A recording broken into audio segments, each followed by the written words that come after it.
benar melayani engkau. Maka ia akan menjawab mereka, aku berkata kepadamu, sesungguhnya segala sesuatu yang tidak kamu lakukan untuk salah seorang dari yang paling hina ini, kamu tidak melakukannya juga untuk aku. Ayat 46. Dan mereka ini akan masuk ke tempat siksaan yang kekal, tetapi orang benar ke dalam hidup yang kekal. Amin.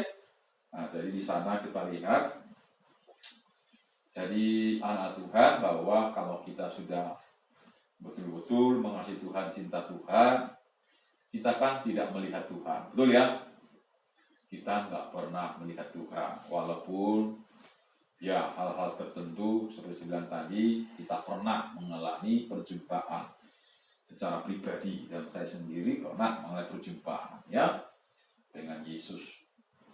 Ya, tapi kita lihat di sini dikatakan bahwa inilah sesungguhnya pelayanan yang harus kita kerjakan. Begitu kita ya menjadi orang percaya, menjadi orang yang ya sudah berpindah hidupnya dari kekafiran kepada terang Kristus, ya kita sudah, gaya hidup kita sudah berbeda. Amin. Ya, gaya hidup kita, yang tujuan hidup kita, motivasi kita. Nah, apa yang kita miliki? Tadi kita sudah lihat di sana ayat 42 sampai ayat yang 45. Di pelayanan sesungguhnya yang kita kerjakan, pelayanan yang dikerjakan oleh orang-orang Kristen yang benar mengasihi Tuhan adalah, nah ini tadi, melayani sesama. Amin. Melayani sesama. Ya, tetangga, keluarga, kalau orang susah, nah puji Tuhan ya, kita saling apa? Saling melayani, saling menolong. Ya, saling menolong, puji Tuhan. Tapi bukan berarti kita tidak bekerja.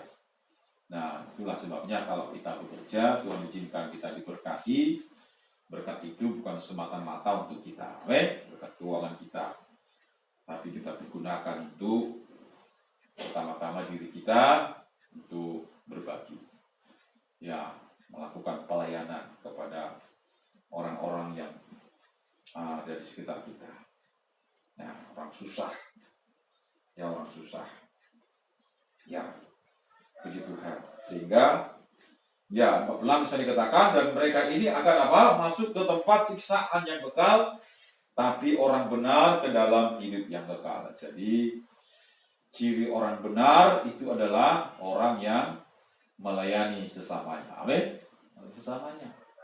Jadi tidak lagi egois, tidak lagi mementingkan diri sendiri. Puji Tuhan, ya. Tidak lagi mementingkan diri sendiri, tapi kita memiliki kasih yang suka ya menolong, berbagi dengan sesama kita yang membutuhkan. Amin. Ya, puji Tuhan. Di ya, ayat 46 saya dikatakan tadi bahwa mereka ini akan masuk ke tempat siksaan. Tadi ayat 41 saya dikatakan, enyahlah ya hai kamu orang-orang terkutuk, dikutuk Tuhan. Kenapa? Karena mereka tidak mengasihi Tuhan, ya. Tidak mengasihi Tuhan. Nah, mereka hanya mementingkan diri sendiri. Mereka hanya yang memiliki sifat egois. Kalau saya diberkati untuk diri saya, untuk kepentingan saya, nah, anak Tuhan nggak boleh lagi seperti ini. Amin. Kita harus ya mau memberi bersama kita. Justru di situ kita bisa menjadi terang. Amin. Menjadi terang, kita menjadi berkat. Kita bisa memenangkan jiwa melalui seperti itu. Pelayanan, ya pelayanan secara lahiriah. Nah, puji Tuhan. Nah, sekarang kita lihat kepada 1 Tesalonika 2 Tesalonika pasal 1. Nah, 2 Tesalonika pasal 1, kita baca ayat 7 di sana ya. Bagaimana Tuhan selalu konsisten bahwa orang-orang yang tidak mengasihi Tuhan, orang tidak mentaati Injil, ya mereka akan mengalami balasan yang setimpal. Ya, 2 Tesalonika pasal 1, sekarang kita baca 7. Kita baca 2, 3 ya. Dan untuk memberikan, atau ayat 6 dulu, ayat 6. Menurut ayat 6. Lalu 2 Tesalonika pasal 1 ayat 6. Tinggal klik. Ayat 6. 2 Tesalonika pasal 6. Nanti ya sampai 7 ya. 2, 3 ya. Sebab memang adil bagi Allah untuk membalaskan penindasan kepada mereka yang menindas kamu. Ayat 7. Dan untuk memberikan kelegaan kepada kamu yang ditindas, dan juga kepada kami. Pada waktu Tuhan Yesus dari dalam surga menyatakan dirinya bersama-sama dengan malaikat-malaikatnya dalam kuasanya di dalam api yang menyala-nyala. Dan mengadakan pembalasan terhadap mereka yang tidak mau mengenal Allah dan tidak mentaati Injil Yesus Tuhan kita. Amin. Nah, jadi anak Tuhan, tadi ayat mas kita berkata bahwa siapa yang tidak mengasihi Tuhan, terkutuklah ia Maranatha. Nah, bisa dikatakan mengada ayat yang ke-9 tadi bahwa saya katakan akan mengadakan pembalasan ya kepada orang-orang yang tidak mau mentaati Injil, tidak mau mengenal Allah. Injil Yesus, coba ayat 9 tadi ya, 9. Lalu kawan, ya ayat 9. Mereka ini akan menjalani hukuman kebinasaan selama-lamanya, dijauhkan dari hadirat Tuhan dan dari kemuliaan Tuhannya. Ayat 8 tadi ya. Ya, dan mengadakan pembalasan terhadap mereka yang tidak mau mengenal Allah dan tidak mentaati siapa? Injil Yesus. Jadi Injil Yesus itu mana itu? Injil Yesus itu Matius, Markus, Lukas, dan Yohanes. Amin. Nah, itu Injil Yesus. Nah, apa artinya Injil? Berita tentang Yesus. Jadi di dalam Injil itu, keempat Injil Matius, ya, Markus, Lukas, Yohanes, di situ Yesus disebutkan jelas. Nah, lalu sebelum pun Injil ini di dalam Perjanjian Lama juga disebutkan sebenarnya ya tentang kedatangan anak manusia. Misalkan di dalam Yesaya pasal 9 ayat 5 sudah dikatakan bahwa seorang anak akan lahir, seorang putra yang disebut apa? Lambang pemerintahan ada di atas bahunya, dia penasihat ajaib, Bapa yang kekal, dan Raja damai, ya kan? Nah, puji Tuhan. Jadi, ya di dalam Injil Yohanes pun bagaimana Yesus berdebat. Injil Yohanes pasal 8 itu nanti kalau pulang ke rumah cek Alkitabnya. Misalnya bagaimana orang-orang Yahudi, tokoh-tokoh agama, orang Farisi, ahli Taurat, dan orang-orang Saduki, mereka berdebat dengan Yesus. Umurmu baru sekian, sedangkan Abraham sudah mati beberapa ribu tahun yang lalu. Tapi Yesus katakan apa? Sebelum Abraham ada, aku sudah ada. Dia katakan. Jadi anak Tuhan ya membuktikan kalau Yesus itu adalah Tuhan yang kekal dari zaman ke zaman, dari waktu ke waktu. Tadi kita sudah nyanyikan pujian bahwa kuasanya tidak pernah berubah, kasihnya tidak pernah berubah. Ya, dia penolong satu-satunya bagi kita. Dia akan datang, dia akan mengangkat kita ya ke surga bersama-sama dia. Puji Tuhan. Nah, jadi bisa dikatakan bahwa mengadakan pembalasan terhadap mereka yang tidak mau mengenal Allah dan tidak mentaati Injil Yesus Tuhan kita. Nah, Injil Yesus. Jadi keempat Injil tadi itu adalah Injil Yesus.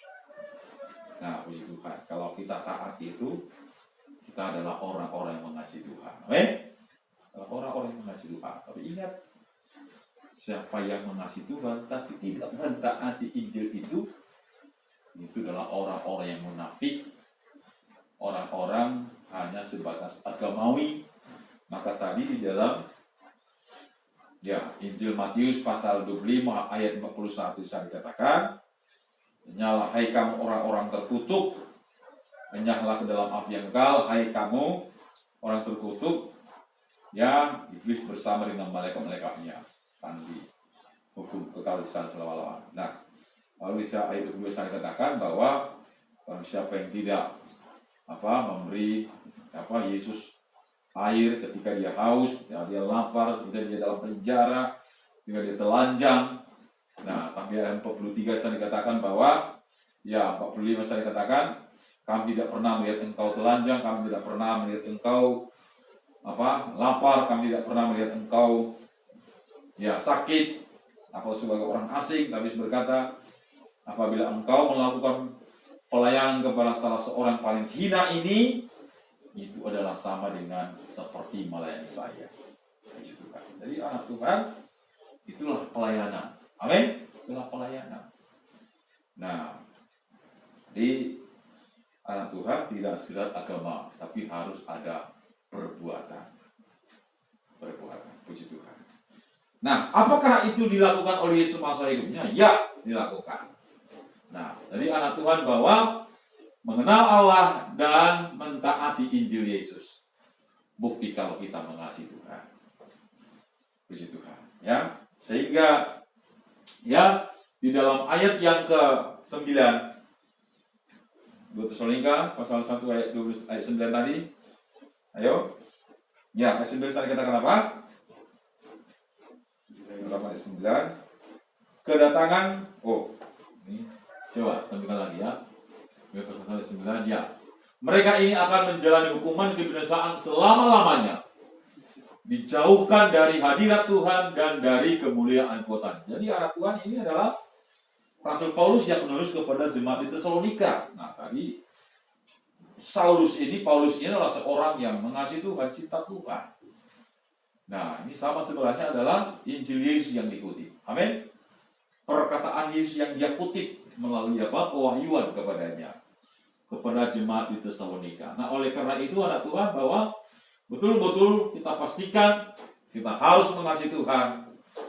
Buktinya adalah kita mengenal Tuhan dan mentaati Injil Yesus, firman Tuhan. Mereka ini akan menjalani hukuman kebinasaan selama-lamanya, dijauhkan dari hadirat Tuhan dan dari kemuliaan kekuatannya. Ya, kekuatan selama-lamanya, puji Tuhan. Jadi, ya di neraka itu tidak ada kemuliaan Tuhan, kehinaan selama-lamanya. Sekarang ini kita masih mengalami kemuliaan Tuhan. Amin. Kita masih mengalami hadirat Tuhan. Hari-hari ini Roh Kudus masih ada di dunia ini, di bumi ini bekerja. Sehingga kalau kita menginjil, kalau kita berdoa, kita melayakan pelayanan tadi seperti tadi ya, memungkinkan orang masih bertobat terima Yesus. Amin. Nah, lakukan pelayanan itu kepada orang-orang yang ada di sekitar kita. Ya, masih memungkinkan orang percaya. Karena apa? Karena Roh Kudus masih ada di dunia bekerja. Ingat, akan ada waktunya Roh Kudus akan berhenti bekerja di muka bumi ini.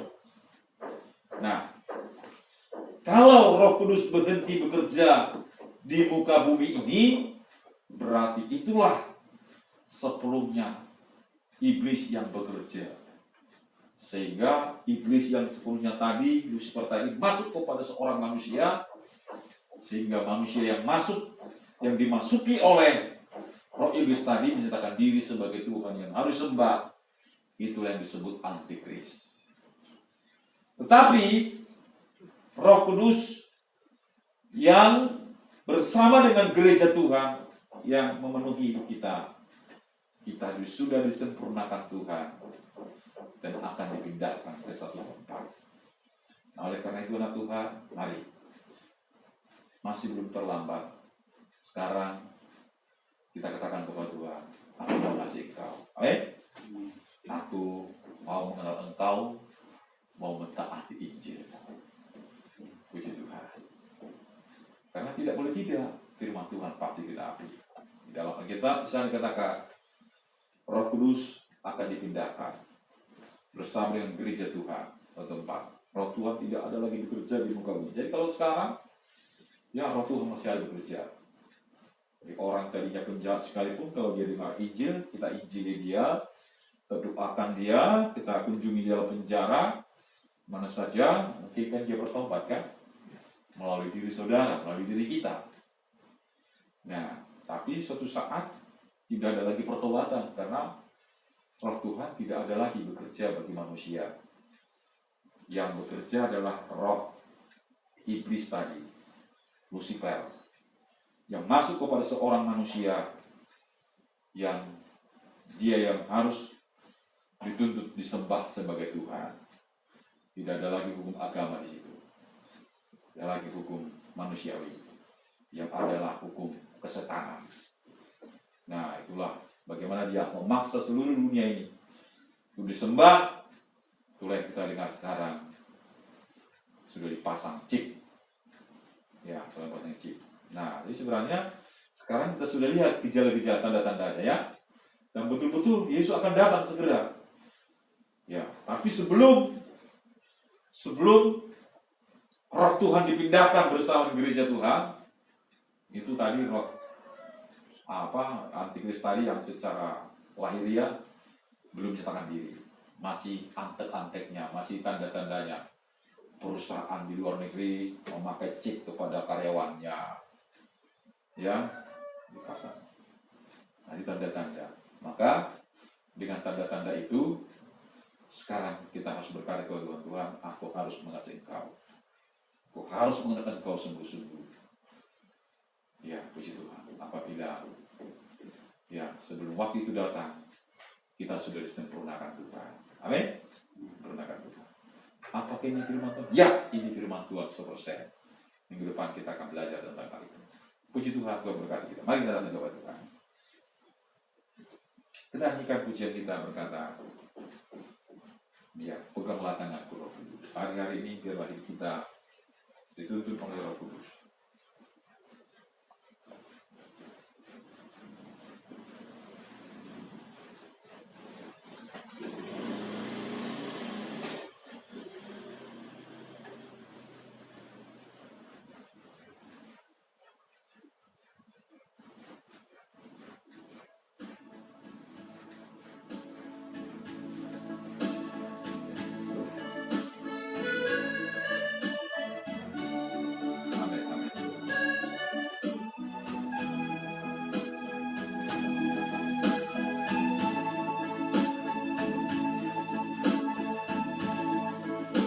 Peganglah tanganku Roh Kudus, setiap hari ku tak dapat jalan sendiri tanpa Roh-Mu. Bawalah diriku kepada segala kebenaran, agar ku tidak tersesat mengikuti jalan-Mu. Amin. Kudus, kudus Tuhan. Kudus, kudus Tuhan. Kudus nama-Mu. Ku beri syukur simfoni indah. Ajaib Tuhan, ajaib Tuhan, ajaib nama-Mu.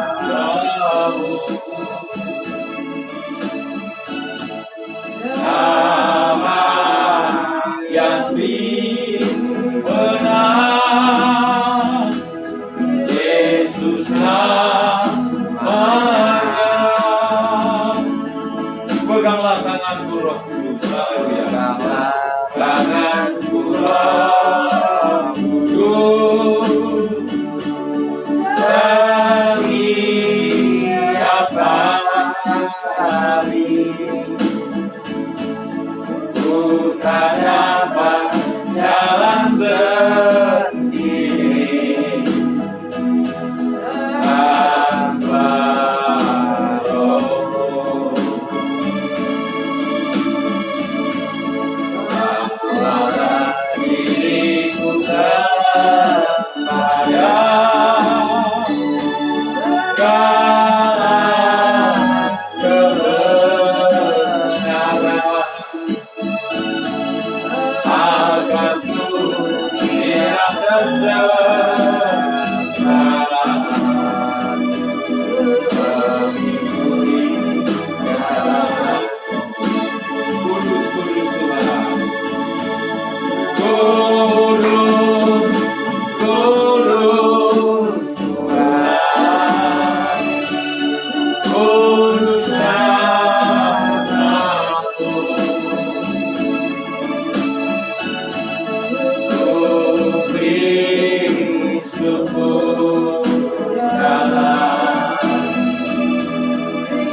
ajaib, ajaib Tuhan,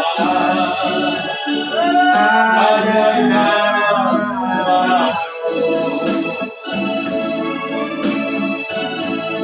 nama yang beri menang, Yesus namanya, nama yang beri menang, Yesus namanya, nama yang beri menang, Yesus namanya.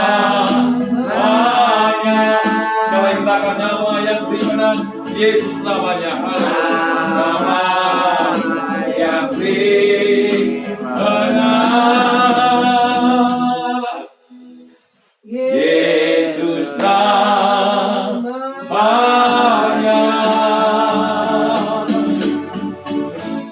Dapat kita berdoa. Haleluya Yesus.